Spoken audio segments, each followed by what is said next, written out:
Thomas, please show us how you prepare the piano for Botezellen. Yes, as you see there is this massive steel ball, and this is the main feature actually, or was also the starting point of the whole thinking about the preparation of the piano. And I press the key and there's a very beautiful sound coming out of the piano then. And it allows me to make a glissando in the piano, something that's in this sense hardly ever possible, or I don't know a real method, you know, with sustaining sounds to make a glissando.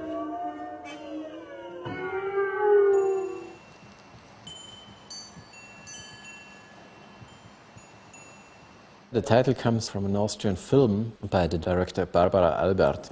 This film is about people meeting each other and passing each other and not meeting each other. And this I found composing this piece, which has quite a lot of materials which don't have so much in common, you know, to put them together, to let them stand one beside the other, to let them lay upon one another and to move apart again. So this is what I really found interesting. It was more the structure of this film which animated me to think of it during composing, and not so much the contents. Well, here we are in the studio of a friend of mine, Renz Feldman, who's a painter, but not only a painter, he's a conceptual artist and works a lot with electronics. And he's been a friend of mine for decades, I can say. As here, we're here in the Tyrol, we're in a very small town, and you wouldn't find too many people who are involved in art.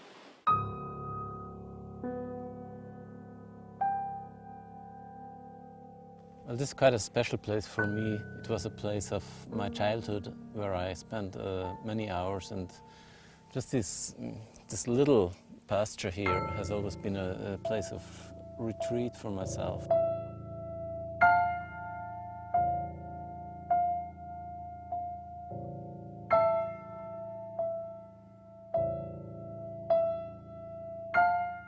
You look at the nature and the landscape, and you don't run too heavy, but just let your thoughts flow. And normally you don't gain anything for composing, but then looking back when you're at home again, or when you sit at your table and you try to express certain things, then this feeling comes back. You live your life with errors, you live your life with hesitations, with decisions, with wrong decisions, with visions, with going forward, with going backward. I don't think that I've ever written a piece where I did not know for whom I would write it. And this is also very important for me to have I don't write for instruments and orchestral settings, but I write for people to play it. Die Nacht der Verlorenen is a piece commissioned by the South Bank Centre and written for Matthias Görner and the London Sinfonietta. I've known Matthias for a while, and at some point we wanted to develop something, to have a new piece. We wanted to do something about war, and then I was starting to research on all those topics, and ended up with Jean-Marie and Paul Celan, and then with interviews with Guantanamo people. But what I missed in the end was my experience then. And I came to Celan, and through Celan I again came back to Bachmann and discovered a little book called Ich weiß keine bessere Welt, I don't know a better world, where fragments and sketches and some maybe finished poems had been put together, which she had left over. I ended up with 6 poems, which very much have to do with lost relationships and despair, and illness and suicide thoughts. And this was something I really felt, yes, this is my thing. This is my thing. I can do this. I know what she's talking about. And I somehow thought it was my aim to transformation she had done in her earlier poems, you know, to transform things like this into a very clear and very polished, as I said, and very beautiful surface. This transformation had not been done in those fragments. And I thought maybe it would be the sense of the music, the right, it would justify to have those things set into music, that the transformation could be done on the level of the music.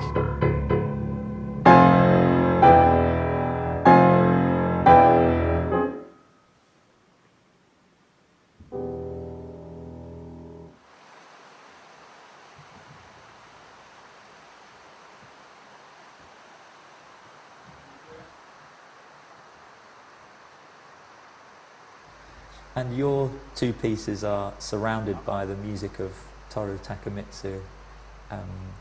Why Toru Takemitsu?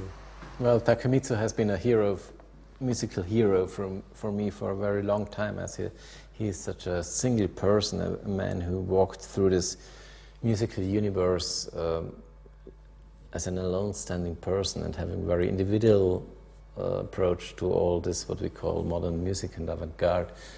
And his works are immensely beautiful, and I think in a way they are a good contrast to my music, as my music is very energetic and very rhythmically.